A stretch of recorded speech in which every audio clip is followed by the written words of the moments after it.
Hola,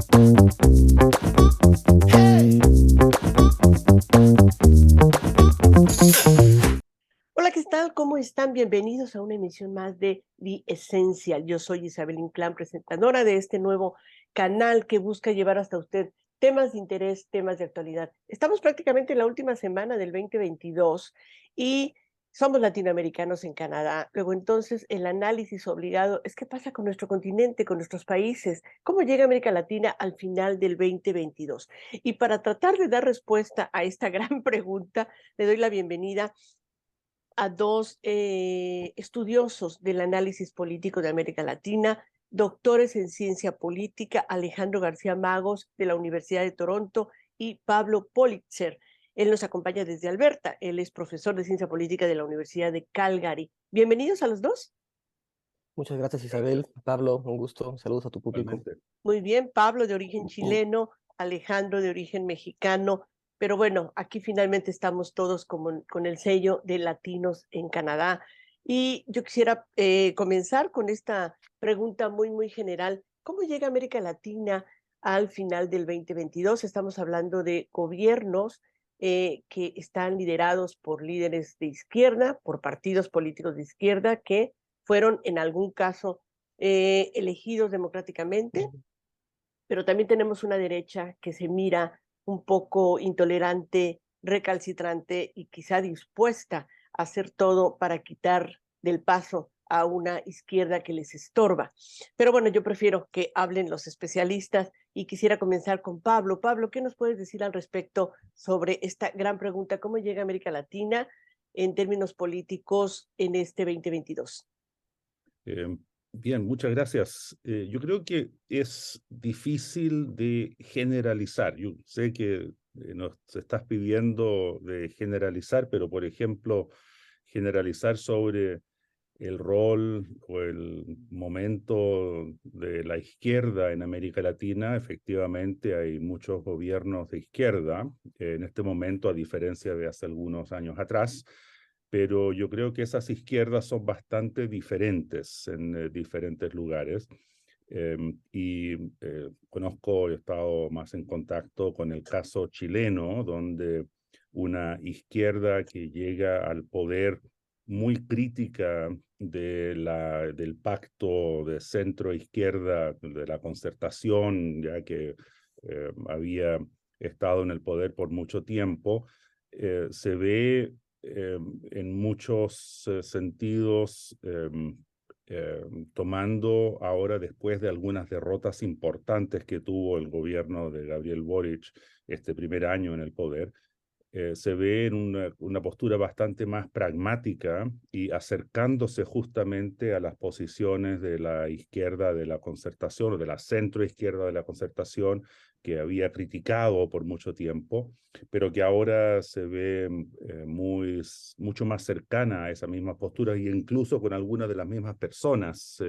La nueva ministra del Interior viene directamente de los sectores de la ex Concertación.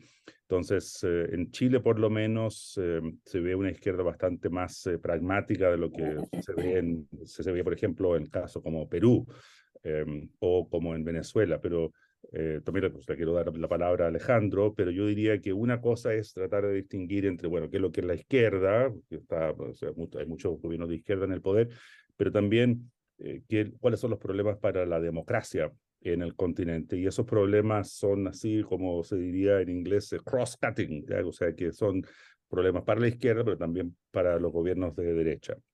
Claro, muy bien, gracias, Pablo.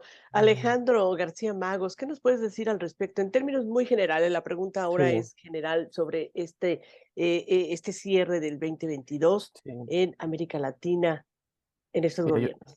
yo, a diferencia de Pablo, yo sí voy a generalizar y creo que vamos mal. Eh, Así, de plano y así, de entrada, me gusta así de ese entrada, tono. sí. Empezaste hablando de democracia, ¿no? De cómo está la democracia en nuestra región. Y yo veo este año, es otro año donde eh, vemos en países que se va erosionando la democracia. Eh, pero ahí yo creo que voy a hacer digamos, una señal, un señalamiento. No creo que sea un tema como de izquierdas o de derechas. La erosión de la democracia, de las instituciones democráticas, tiene que ver más bien con los actores políticos, cómo se están ellos comportando bajo las reglas eh, que les permiten hacer ciertas cosas y otras no. Mencionabas el caso del Perú. Eh, bueno, yo creo que ahorita hay un debate entre quienes señalan que fue un autogolpe de Estado. Yo me hallo en esa posición. Hay otro sector que habla más bien de una destitución, que el Castillo fue un líder democráticamente electo, lo cual es cierto, y que la remoción fue un acto injusto, autoritario, etc. Creo que ese es un debate que hay ahorita. El caso de México también es muy patente, donde llevamos ya muchos años y este año se agudizó los intentos del gobierno de López Obrador de socavar la autonomía del Instituto Nacional Electoral, de quitarle presupuesto. Eh, y bueno, otra vez, o sea, yo no diría que eso es un tema de gobiernos de izquierda, es más bien un tema de actores que están yendo más lejos de lo que las reglas democráticas les permite. Así que, Alejandro, pues, te me digo, encanta yo lo veo mal, yo lo veo mal. me gusta el análisis que traes a esta mesa precisamente porque es muy cierto.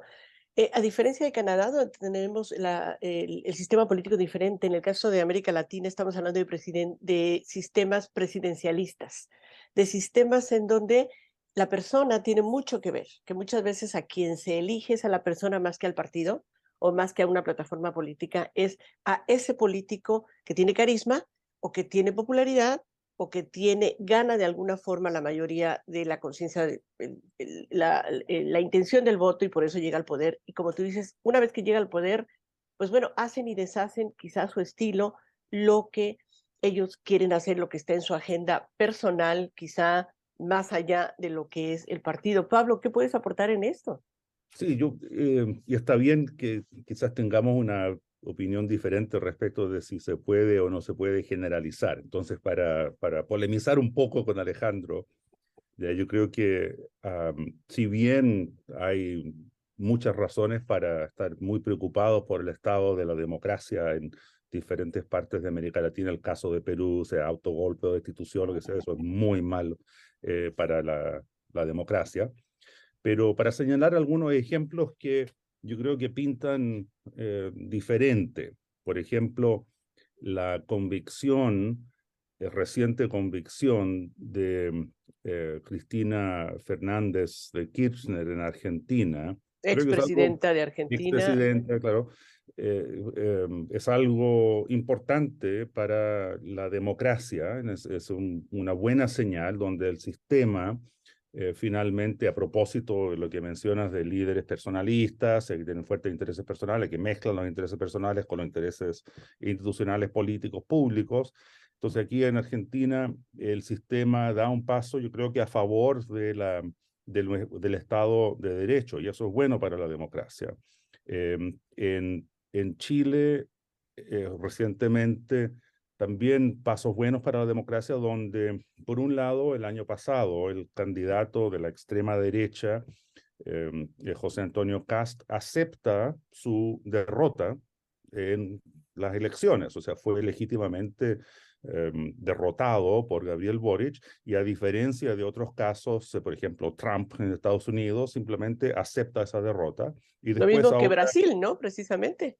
justamente, claro, exactamente. Lo mismo Bueno, que en México, y Brasil lo es un mismo que poco en más México complicado. con López Obrador también, por cierto.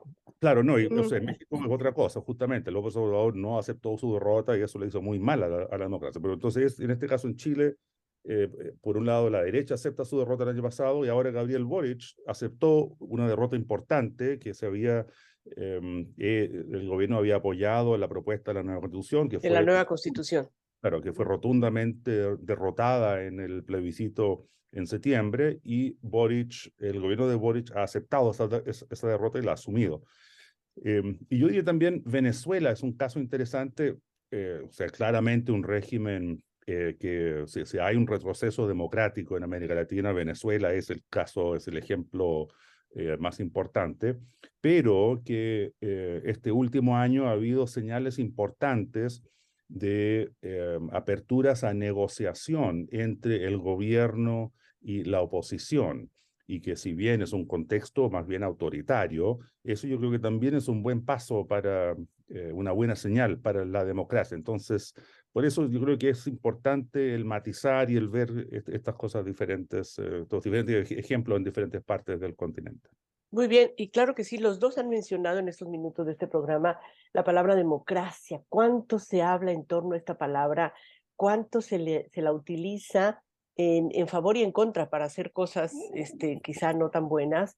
Y es una gran demanda y de pronto hay gobiernos que dicen, triunfé, llegué democráticamente y entonces ya que llegué hago lo que quiero.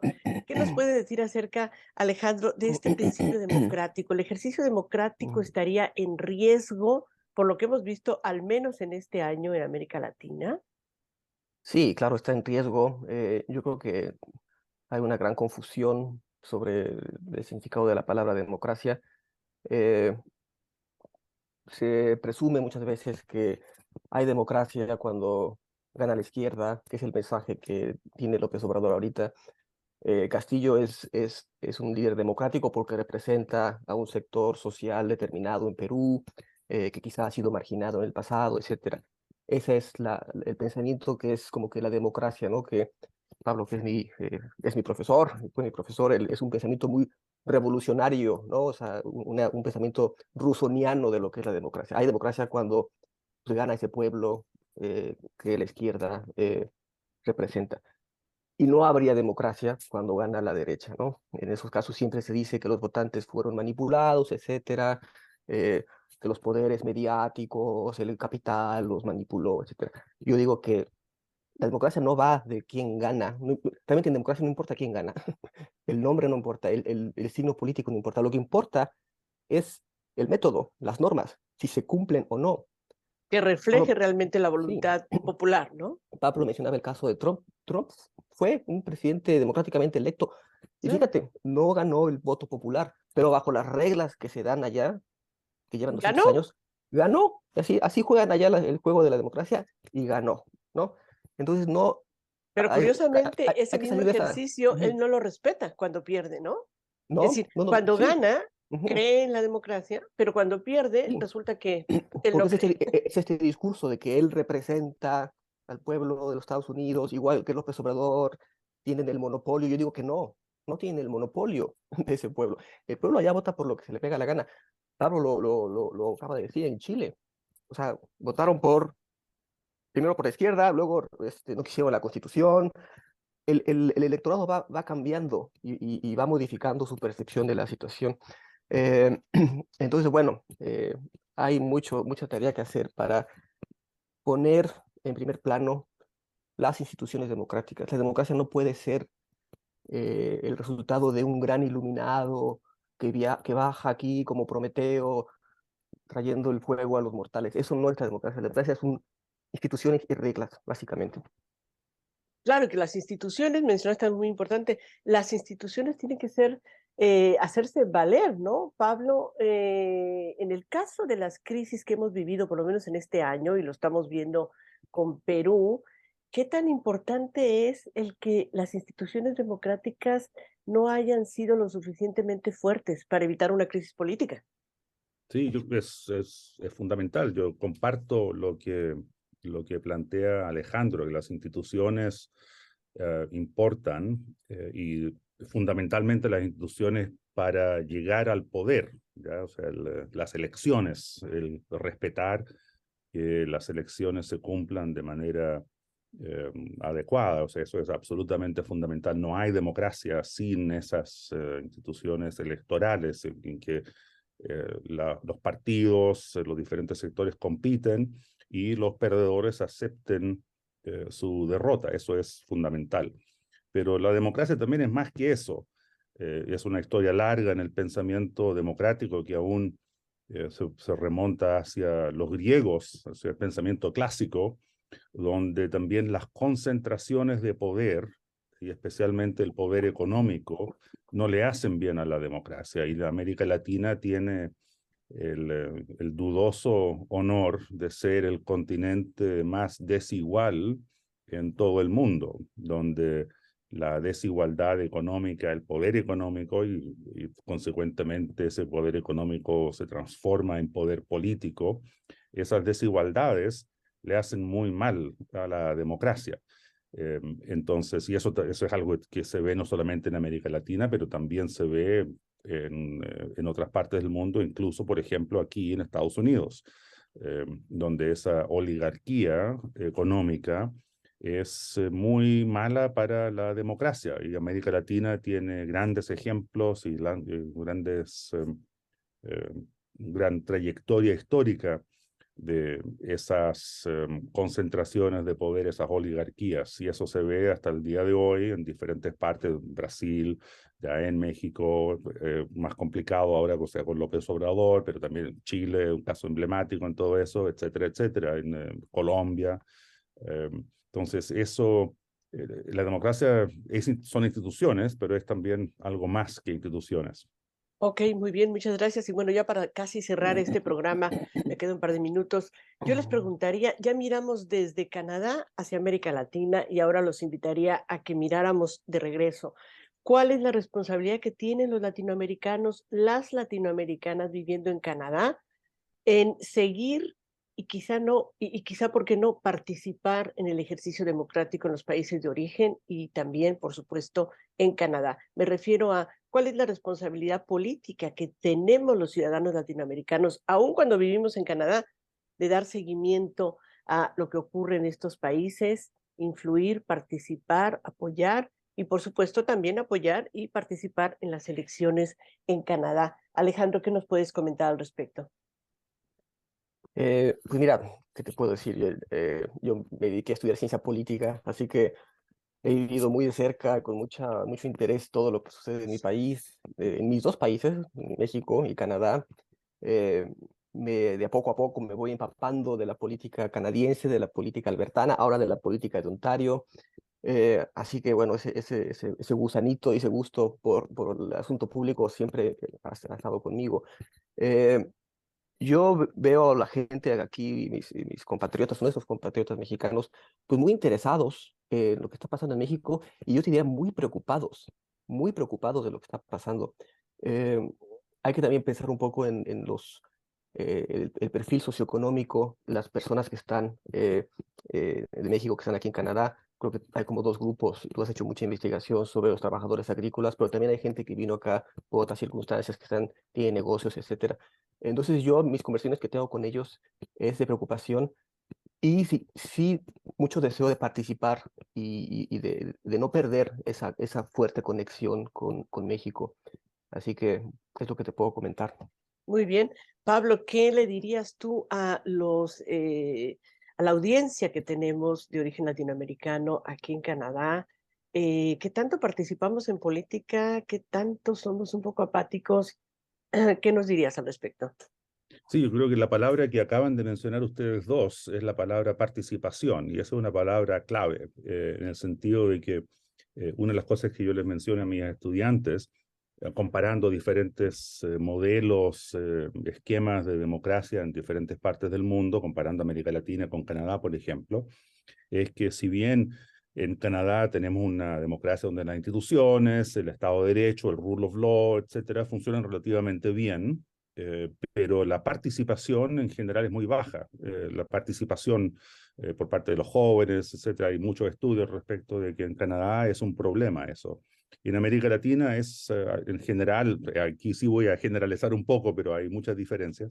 En general es diferente. América Latina ha tenido grandes avances en cuanto a la participación democrática, y hay mucho escrito al respecto.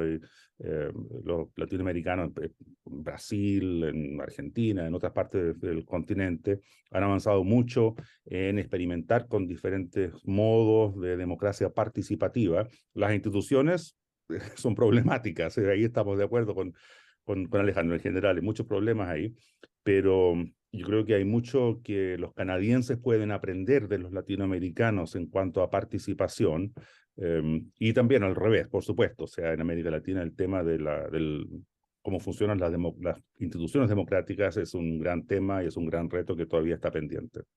Muy bien. Bueno, pues aquí están los puntos de vista de dos politólogos preparados, Pablo Politzer y Alejandro García Magos. Muchísimas gracias por su contribución, por su análisis para lo que es el fin de año en el caso de América Latina y cómo entender lo que está pasando por allá. Y bueno, pues los invitamos a seguir reflexionando sobre eso. Si tienen comentarios, por favor, escríbanos aquí en estas redes para saber tener la retroalimentación de lo que le parece esta participación. Yo le doy las gracias a Pablo y Alejandro. Muchísimas gracias. Felicidades, feliz año, que la pasen muy bien y seguiremos, por supuesto, analizando lo que pasa en América Latina, porque nunca dejamos de tener ese lazo, los latinoamericanos, con nuestros países de origen. Muchísimas gracias. Muchas gracias y feliz año. Hasta luego. Igualmente. Gracias a ustedes por el favor de su atención. Nos vemos en una próxima emisión de The Esencial. Gracias y hasta entonces. Hey.